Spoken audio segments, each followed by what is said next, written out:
3:47 a.m. David Chin sits alone in Medic 9, holding a stuffed teddy bear that belonged to a child who died in his arms 3 months ago. In 13 minutes, his shift begins. In 2 hours, he'll respond to a call. 6-year-old, difficulty breathing, turning blue.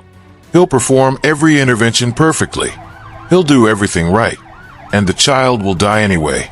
It will be the 13th time in 17 years that David has held a dying child. The 13th set of parents he'll watch collapse into grief. The 13th small body that stopped fighting despite everything he tried. Tomorrow, he'll show up for his shift again. Because pediatric emergencies don't stop. Because children still need someone who won't give up, even when their bodies do. This is the story of the paramedic who's carried 12 children to their deaths and still carries the hope that the next one will survive. And why the hardest calls in emergency medicine are the ones no one wants to talk about. The ones where the patient is too small, too young, too innocent to die.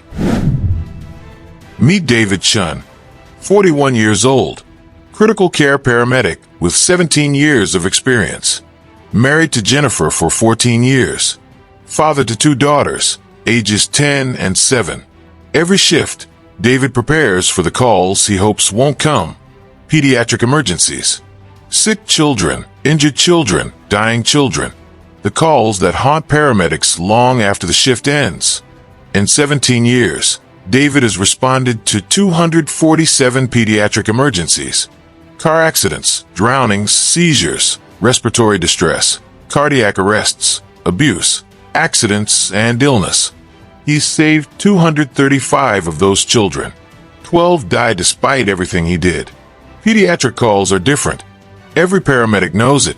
The protocols are more complex. Medication doses change with weight. Equipment sizes vary. Assessment is harder with patients who can't communicate their symptoms. But the real difference isn't technical. It's emotional. When a 70-year-old cardiac arrest patient dies, paramedics process it and move on. When a 4-year-old dies, it destroys something inside you that never fully heals. David has felt that destruction 12 times, and today will be the 13th. He doesn't know it yet, but Medic 9 is about to receive the call he's been dreading since his shift began. 8:23 a.m. The call comes in. 6-year-old female, difficulty breathing, mother performing CPR. David's heart rate spikes. Rachel starts driving code 3, lights and sirens. David prepares pediatric equipment with practiced efficiency, but his hands are shaking slightly. Every pediatric cardiac arrest call is this way. The hope that they're wrong, that the child will be breathing when you arrive. The knowledge that CPR in progress usually means the worst. The 4-minute drive feels like an hour. They arrive to chaos. Father doing compressions on his daughter Lily. Mother hysterical. Grandmother calling 911 again. Neighbors trying to help but not knowing what to do. David takes over immediately. I'm David. I'm a paramedic. How long has she been down? I don't know. 5 minutes. 10. She couldn't breathe and then she stopped. David assesses Lily. No pulse. No breathing. Pupils fixed and dilated. She's been in cardiac arrest for at least 10 minutes, maybe longer. But she's 6 years old. So David is going to fight like hell anyway. David performs textbook pediatric resuscitation. CPR with proper compression depth and rate for a 6-year-old. Pediatric advanced airway. For access, epinephrine, every 3 to 5 minutes. Cardiac rhythm analysis. Everything by protocol, everything perfect. Lily's heart rhythm is asystole flat line. The worst rhythm. It means her heart has been stopped long enough that there's no electrical activity left to shock. They work for 23 minutes. David, Rachel, and the fire department first responders, who arrived as backup. 23 minutes of perfect emergency medicine, trying to restart a 6-year-old's heart. At minute 24, David has to make the call he's made 12 times before. Time of death, 8:47 a.m. For words that end a life officially. For words David has said 12 times about children. For words he'll say once more today. Rachel begins documenting. The fire crew starts gathering equipment, and David has to do the part of his job that's harder than any medical procedure. He has to tell Lily's parents their daughter is dead. David has delivered death notifications 12 times to parents. It never gets easier. There are no words that help. No training that prepares you for watching parents realize their child is gone. We did everything we could, David says. It's true. It's also meaningless to parents whose daughter is dead. Lily's mother collapses. Her father punches the wall. Grandmother is praying in Spanish. Siblings are crying in another room, not understanding but knowing something terrible has happened. David stays. He explains what happened medically. Though they can't process it, he provides crisis resources. He ensures the medical examiner is contacted. He does everything protocol requires. Then he walks back to Medic 9, closes the doors, and sits in silence for 3 minutes before the next call comes in. Rachel doesn't say anything. After 8 years as David's partner, she knows there's nothing to say. Losing a child is different. It breaks something that doesn't heal between calls. 3 minutes. That's how long David has to process Lily's death before they're back in service, available for the next emergency. By the end of his shift, David will have run 6 more calls. A stroke, an overdose, a car accident, regular emergencies that don't carry the same weight. But tonight, when he goes home and kisses his own daughter's goodnight, he'll think about Lily, like he thinks about the 12 others every single day. David arrives home at 7:34 p.m. Emma and Sophie run to hug him. He holds them tighter than usual. Jennifer notices immediately. She's been married to a paramedic long enough to recognize the signs. Pediatric, she asks quietly later, after the girls are in bed. David nods. 6 years old. Respiratory arrest leading to cardiac. We worked her for 24 minutes. She'd been down too long before we got there. Jennifer holds him while he cries. This is the reality of pediatric emergency medicine that training doesn't prepare you for. Going home to your own children after watching someone else's child die. David has lost 12 children in 17 years. He's held each of them, performed CPR on their small bodies, watched the life leave them despite everything modern medicine could offer. And he goes home to his own children wondering if he held them tight enough that morning, if he told them he loved them enough, if he'd know what to do if they were the ones who stopped breathing. Over 17 years, David has responded to 247 pediatric emergencies. Each one represents a family's worst day. A child in crisis, parents terrified and desperate for someone to save their baby. David has saved 235 children. Successful resuscitations where skill and timing aligned. Children who went home to their families because David did his job perfectly. But he remembers the 12 he lost more vividly than the 235 he saved. Their names, their ages, what they were wearing, the toys scattered around them, the look in their parents' eyes when they realized hope was gone. In David's locker are reminders of the children who didn't make it. Emma's teddy bear, a bracelet from 3-year-old Marcus, a drawing from 5-year-old Aisha who survived but thanked him with crayons. Paramedics aren't supposed to keep mementos. Professional distance. But pediatric calls don't allow professional distance. These weren't just patients. They were children who died in David's arms while he tried to save them. He keeps these reminders not to torture himself, but to honor them. To remember that each statistic, each of the 12, was a whole person with parents who loved them, siblings who missed them, futures that ended too soon.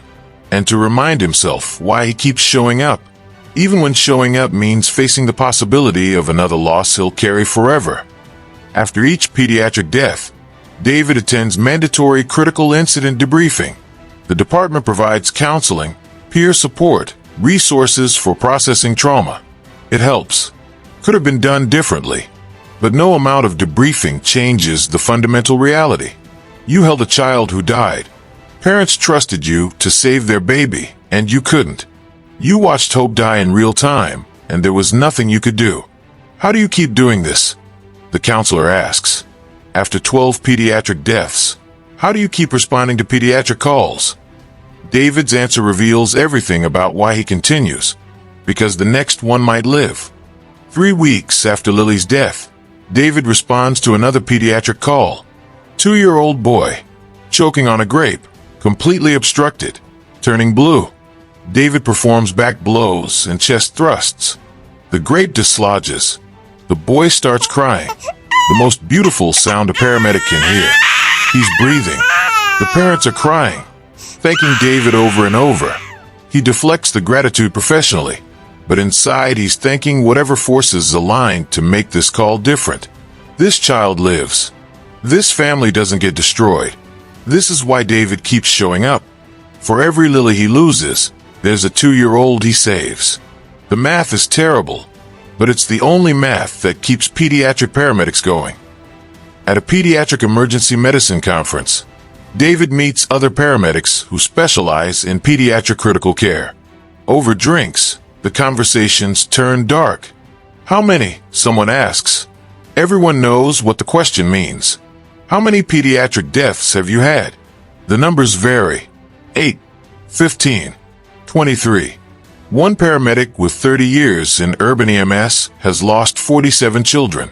They share stories, not to relive trauma, but to process it with people who understand. About the ones they saved at the last possible second. About the ones where everything went right, but the child died anyway. About going home to their own kids and holding them tighter. Why do we keep doing this? Someone asks. Because children deserve someone who won't give up, David answers. Everyone nods. They all know it's true. It's the only reason that makes sense. David teaches pediatric emergency medicine to new paramedics. He covers protocols, medications, equipment, assessment techniques, all the clinical knowledge that's necessary. But he also tells them the truth. Pediatric calls will be the hardest thing you do as a paramedic. You'll do everything right, and children will still die. You'll go home to your own kids and wonder if you held them enough. You'll carry these calls forever. So why tell us this? A student asks. Because I want you prepared. And I want you to know that when you lose a child, you're not failing. Pediatric cardiac arrest survival rates are terrible not because paramedics don't try hard enough, but because children's bodies sometimes just can't survive what's happened to them. Do the job with everything you have, and then forgive yourself when it's not enough, because the next call might be the save that makes it all matter. David watches his daughters with a perspective most parents don't have. He's seen what it looks like when parents lose children. He's watched families shatter in real time. So when Emma forgets her lines in the school play, he doesn't stress. When Sophie misses a goal in soccer, he just cheers for her effort. Because they're alive. They're here. They're his. Jennifer understands. You're thinking about work, she says quietly during Sophie's game. I'm thinking about how lucky we are, David replies. Because he knows, better than most people ever will, how quickly everything can change. How a normal Tuesday becomes the worst day of someone's life. How children who were fine yesterday can be gone today. Another shift begins. David checks pediatric equipment again.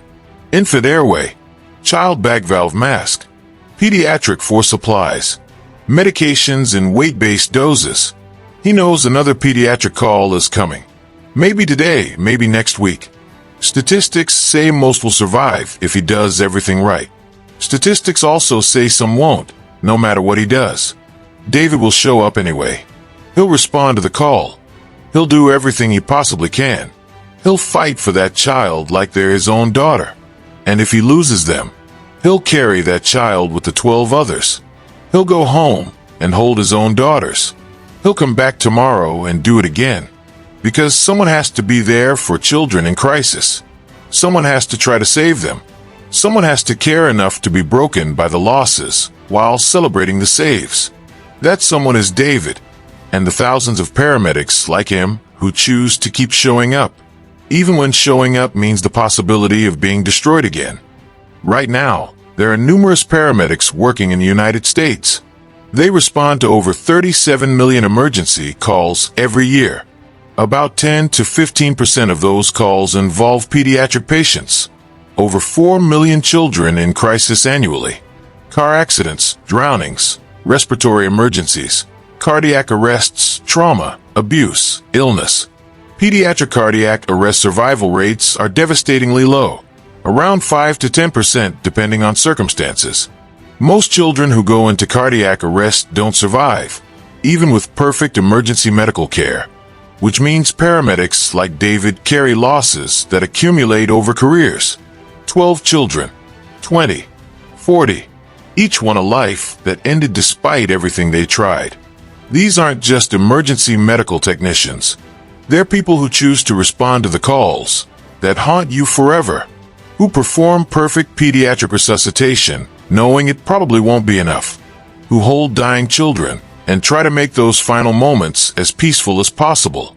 They go home to their own families, carrying the weight of other people's children who didn't make it. They develop PTSD from accumulated trauma. Many leave pediatric emergency medicine because the emotional cost is too high. But many stay. Like David, because children deserve someone who won't give up. Because the saves make the losses bearable. Because someone has to be there for the worst moments of parents' lives. They're heroes who measure success not just in lives saved, but in knowing they gave every child every possible chance, even when it wasn't enough. These hands have performed pediatric CPR on 247 children. They've started tiny IVs, placed small airways, administered life-saving medications calculated for weights measured in pounds, not kilograms. They've held 12 children as they died, felt their hearts stop beneath his compressions, pronounced them dead to devastated parents. And every night, these same hands check on his own daughters, making sure they're breathing, tucking them in gently, holding them like they're the most precious things in the world. Because to David they are. And because he knows, better than most people ever will, how fragile life is, how quickly children can be gone, how every moment matters. If David's story opened your eyes to the emotional cost of pediatric emergency medicine, share it with someone who needs to understand that paramedics carry grief most people can't imagine. If you know a paramedic or emergency medical professional, acknowledge the weight of pediatric calls. Thank them not just for the children they save, but for showing up despite knowing they'll lose some. And if you are a paramedic who's lost pediatric patients, remember David's words. You're not failing when children die despite perfect care. Pediatric cardiac arrest survival rates are terrible because of medical reality, not because you didn't try hard enough. Do the job with everything you have. Then forgive yourself when it's not enough. The next call might be the save that makes it all matter. Keep showing up. Children deserve someone who won't give up. Until then, remember, pediatric emergency medicine is the hardest work in healthcare. The professionals who respond to dying children and still show up the next day deserve our deepest respect and support. They hold our children when we can't. They fight for lives we're desperate to save. They carry the grief of losses we'd never recover from. Subscribe to The Quiet Brave for more stories about the people who carry impossible weight to help others. Hit the notification bell so you never miss stories about heroes who sacrifice their peace to provide care.